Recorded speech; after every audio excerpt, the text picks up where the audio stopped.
Thumbs up, that's great. Okay, so today we are continuing our series of Old Testament portraits. We started in the opening book of the Bible, in the opening book of the Bible with Jacob and Joseph. They were the two names that we started off with. And then last week we looked at Moses, the great leader that God used to rescue Israel from slavery in Egypt. And we're now moving to the next column, where we're going to be looking at that first name in that column, Samuel. And we're going to look at that story there. Samuel is a great Old Testament prophet, so great, in fact, that he gets a whole book of the Bible named after him. And I want to begin with a couple of pictures that will help us to kind of get a framework about the life of Samuel. So here's the first picture from the life of the English royal family. One of those pictures is the coronation of King Charles III. And the man who's putting the crown on Charles's head is Justin Welby. And at that time, he was the Archbishop of Canterbury and an important leader in the Church of England. He also led the funeral of Queen Elizabeth and the marriage of Prince Harry and Meghan Markle. So these pictures that you're looking at the moment, they symbolize the public face of the church, how the church relates to the institutions of society, church and state, church and monarchy, church and government.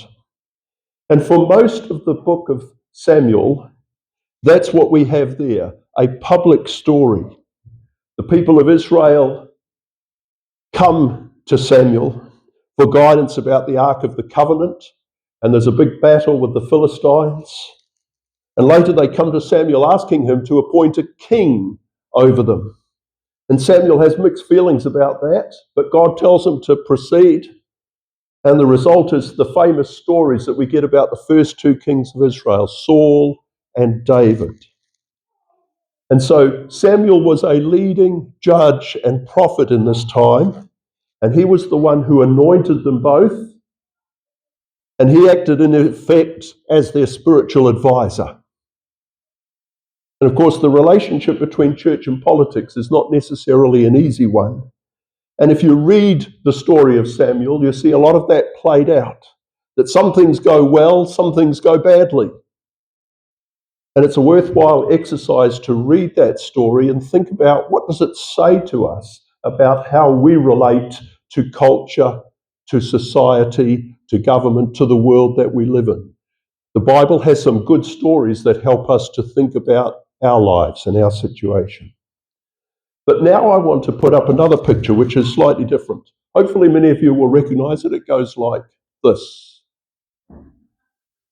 Superman. Now, the Superman stories are full of drama as our hero rescues people from burning buildings and saves aeroplanes from crashing into the sea and saves us, in fact, from world wars and all the things that go wrong in life. And so he too has big public stories. But with Superman, and if you're a science fiction fan like me, there are many other superheroes that have the same situation. There's a second story which I'm going to call an origin story. It's the hidden story of events before he becomes famous. Events that tell us how this person has become who he is today. And so if you know Superman's story well, you know that his real name was Kal-El, and he used to live on a completely different planet called Krypton. And that Krypton planet was dying. It was heavily radioactive, and Kal-El's parents wanted to save him. He was a baby, so they stuck him in a small spaceship, and they fired the spaceship off to the Earth, and it crash landed in Kansas. And the story goes that a farming family named the Kent family, from where we get the name Clark Kent, they found this baby in a field, and they took him in and they raised him and they taught him how to control his powers for the good of the world. And that is Superman's origin story. It tells us how the story started, and it shows us why Superman is the person that he is today. And when we look at Samuel, the first 3 chapters of Samuel's story are his origin story. And I would say to you that my feelings about this is that it's perhaps the most important origin story that we have in the whole Bible, because it's powerful and it has something really important to say that we're going to discover about an even greater story, the story of Jesus. So I want to take you through some of the elements in that story. So can someone tell me where 1 Samuel chapter 1 and verse 1 is? What page is that? We'll start at the beginning, and I'm going to read selected verses to give you a flow of these 3 chapters. Page 224, or looking it up on your phone. 1 Samuel chapter 1 and verse 1.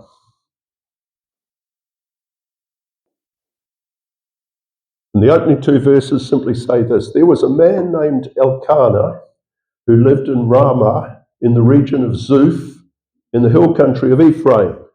He was the son of Jehoram, son of Elihu, son of Tohu, son of Zuph of Ephraim.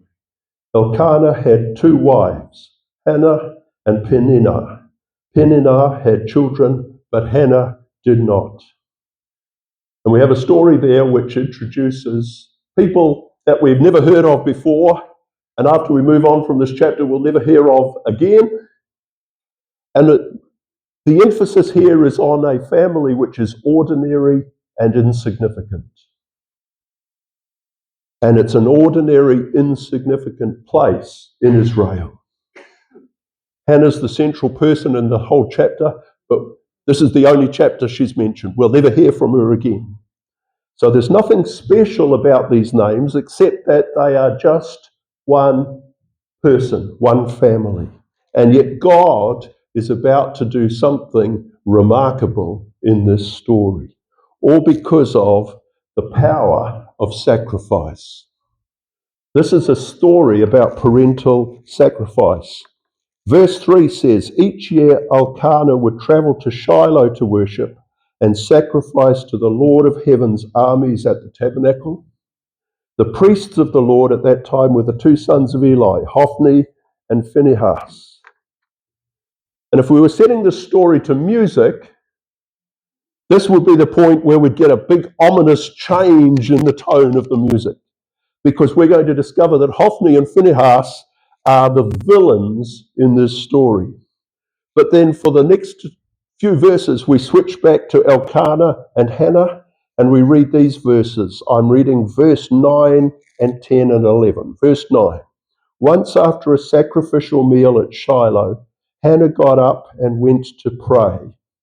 Eli the priest was sitting at his customary place beside the entrance of the tabernacle. Hannah was in deep anguish, crying bitterly as she prayed to the Lord. And she made this vow, O Lord of heaven's armies, if you will look upon my sorrow and answer my prayer and give me a son, then I will give him back to you. He will be yours for his entire lifetime. And as a sign that he has been dedicated to the Lord, his hair will never be cut. What a remarkable prayer.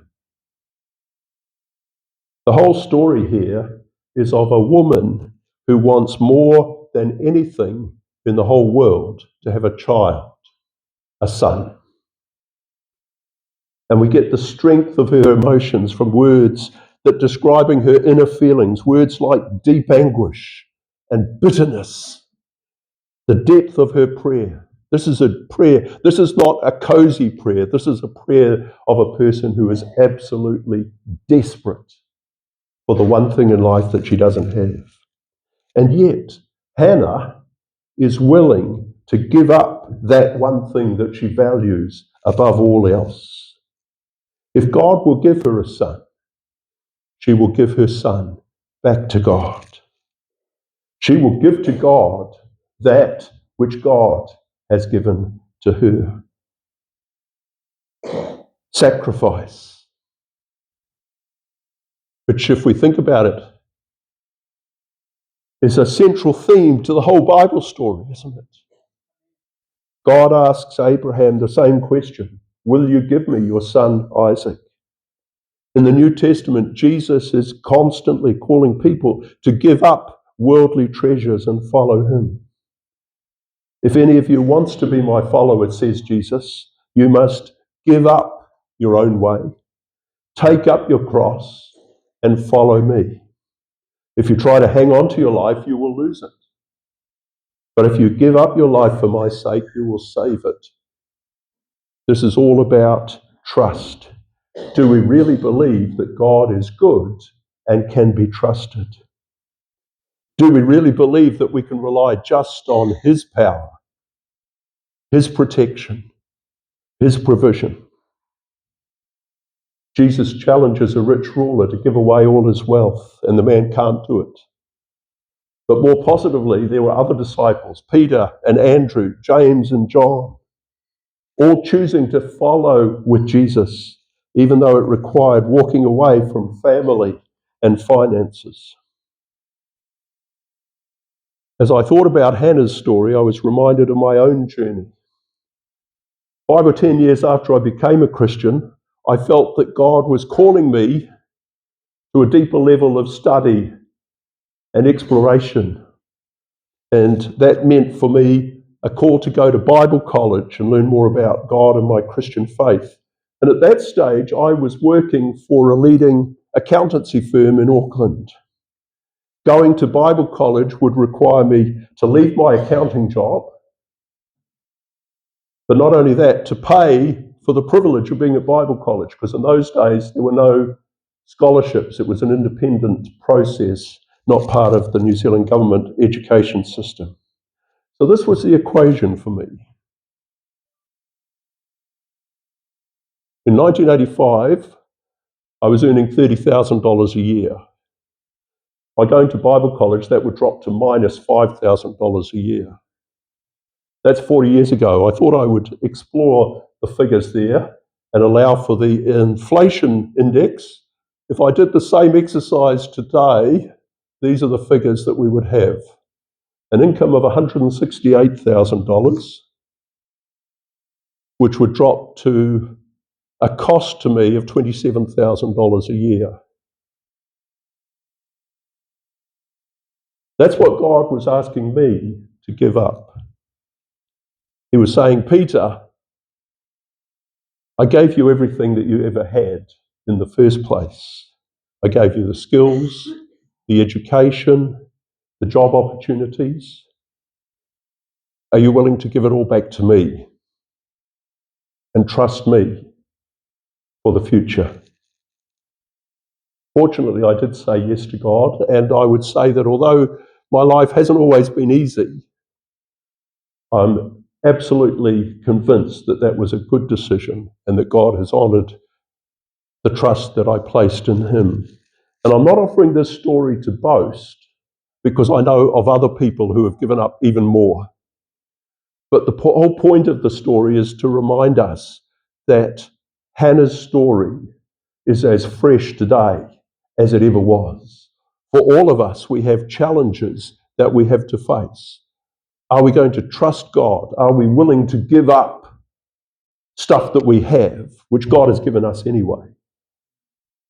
And are we willing to say to God, I'm not going to rely on the things that I have, I'm simply going to rely on you and you alone. In the rest of chapter 1, we see God answering Hannah's prayer. She has a son, and she names him Samuel, which means God has heard. And she cares for him for the first year, and then she brings him to the priest into the house of God, and she dedicates him to God. And then in chapter 2, we have a song or a prayer which Hannah has spoken. And I want to read just 3 or 4 verses because it will illustrate what is going to happen in the next 2 chapters. I'm in chapter 2 now, verses 4 to 7, chapter 2 and verse 4.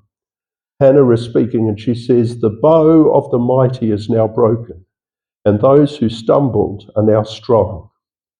Those who were well fed are now starving, and those who were starving are now full. The childless woman now has 7 children, and the woman with many children wastes away.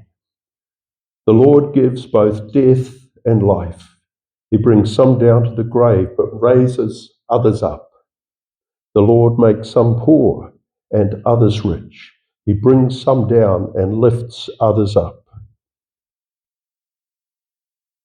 God makes the weak strong, and if necessary, makes the strong weak, so that they learn to depend on Him too. This is the theme that's going to play out in the next 2 chapters. And so we get to chapter 2 and verse 12. The sons of Eli were scoundrels who had no respect for the Lord or for their duties as priests. And the next few verses talk about how they acted as priests, but they abused their power, they abused their position, and they stole from people of Israel who were bringing offerings to the sanctuary. And verse 17 tells us what God thinks of this. The sin of these young men was very serious in the Lord's sight, for they treated the Lord's offerings with contempt. And verse 18, but Samuel, though he was only a boy, served the Lord. What's going on here? Well, it turns out that this is more than just a story about 3 sons.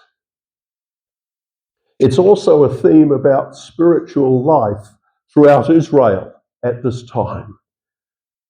So the story about Eli's sons and Samuel is going to be a parable about the whole of Israel. At the start of chapter 3, we get very revealing words. In those days, says the writer, messages from the Lord were very rare, and visions were quite uncommon. In other words, the setting as we begin the story of Samuel's life is that God is absent. That's Israel's experience. God was hidden. Israel feels spiritually distant from God, and it flows out into the public life of Israel. If you were to read chapter 4 and 5 tonight, we would come across a fascinating story about how Israel and Philistines were at war with each other. And Israel said, let's get the Ark of the Covenant, the visible symbol of God's presence, and we'll take that into battle with us, and that will protect us. And Israel gets completely wiped out, and the Philistines capture the Ark of the Covenant. God's going to deal with the Philistines as the story goes on, but from Israel's perspective, they've cried out to God. They've done what they thought was right, and it's failed. It's been a catastrophe. And so for Israel, at this point, they're thinking, where are you, God? Why no voice? Why no visions? And I wonder if sometimes we feel the same way. Maybe we too feel abandoned by God, or like our prayers are no more than dust in the wind. And if so, we need to hear this story, because God may be hidden, but He is still active. He's working behind the scenes. Let's bring that back up. This is a story of God at work in the hidden places, because the whole structure of these chapters is going to go like this. We have Eli's sons abusing their priestly powers, and we have a strong prophetic judgment on Eli and his sons because of this. And we have all these hints that in the big public story, God's voice is not heard anymore. The candle is burning low. And yet, scattered through all this darkness are the threads of God doing something new. And I want to read 3 or 4 verses, which are all single verses, but they're all kind of tucked in all the bad news. So you get a long bad news, but you get more bad news, but, and God is at work. And we read verses like this, chapter 2 and verse 18.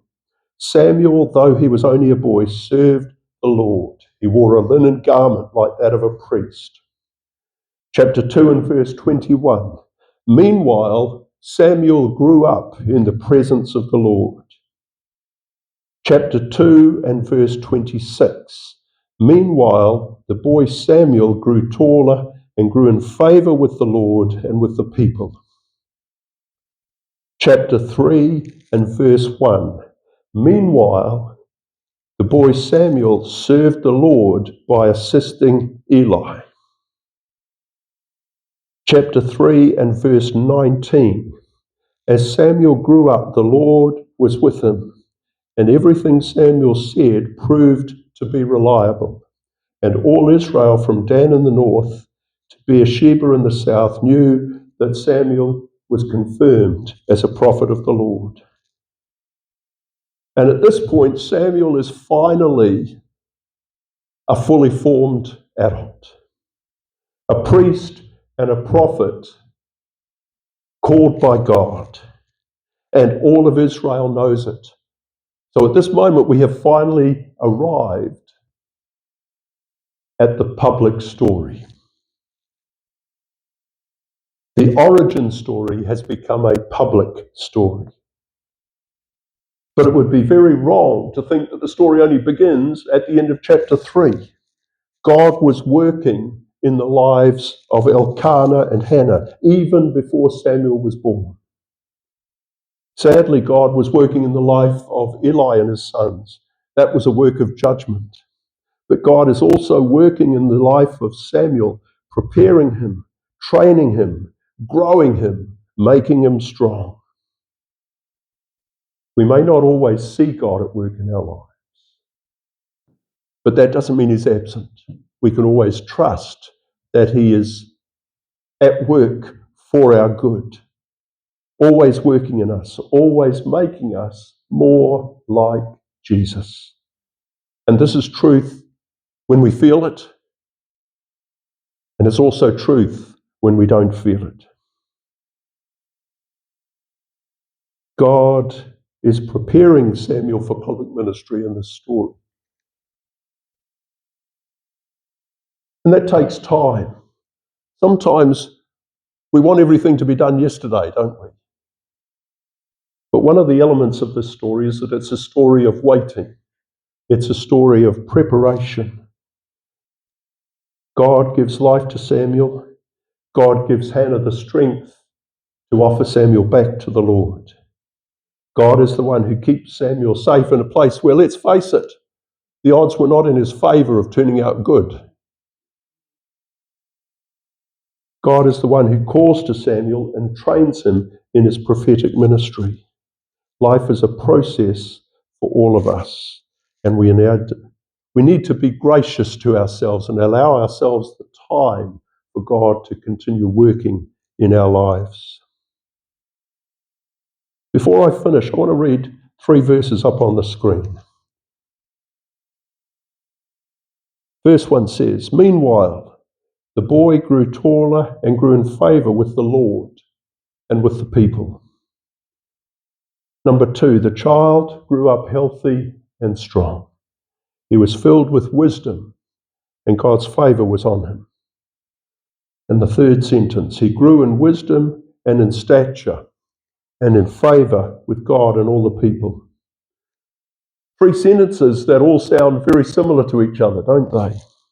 But there's one big difference. Sentence number 1 is one of the verses about Samuel that we have already looked at. Sentence 2 and 3 are sentences referring to Jesus. They come from Luke chapter 2, and they are placed before and after the story that Luke tells about Jesus in the temple at age 12. And what is happening here is that we're reminded that Jesus too has an origin story. And Luke uses the story of Samuel to tell Jesus' origin story.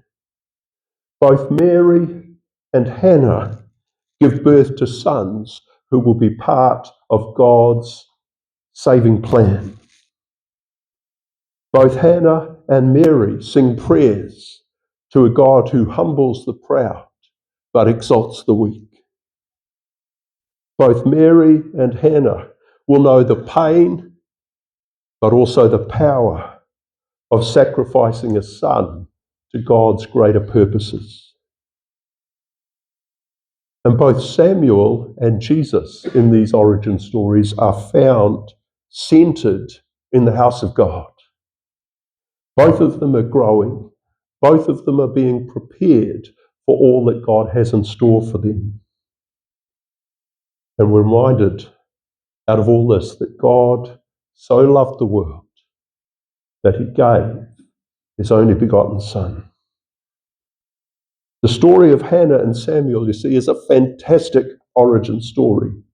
And for me, the most fantastic part of it of all is that it points to an even greater story, the story of Jesus, the story of a perfect child born to die, born to save us, born to bring about the healing and the restoration of the whole universe. That's a story. That's an origin story worth celebrating. Let's take a few moments. How are we going for time? We've got enough time. That's good. So here's a discussion question for you. I want to encourage you to think about the origin stories that you've heard, Samuel and Jesus. But you might find it helpful also to think about your own origin story. The God who is at work in the hidden places of Samuel's life. The God who is at work in the hidden places of Jesus' life. I want to suggest that he's also the God who is at work in the hidden places of your life and my life. If I look back over my years, I think, for instance, about the first 20 years of my life, which were essentially me being an atheist. And God, during my university years, miraculously revealed himself to me, and that changed my life. And so I'm thinking now, of all the conversations that I have had with people who are not Christians, for whom I am able to understand where they have come from, because I have come from the same place. And so the kind of person that I am in relationship with people today has been very much influenced by all that has happened to me in the past. And I'm sure that all of you can tell stories like that as well. So I want to encourage you to think about your own story. Think about Samuel's story. Think about Jesus' story, and share something of those thoughts that you have for the next few minutes. I'll hand over to you, and we'll come back in 5 or 10 minutes.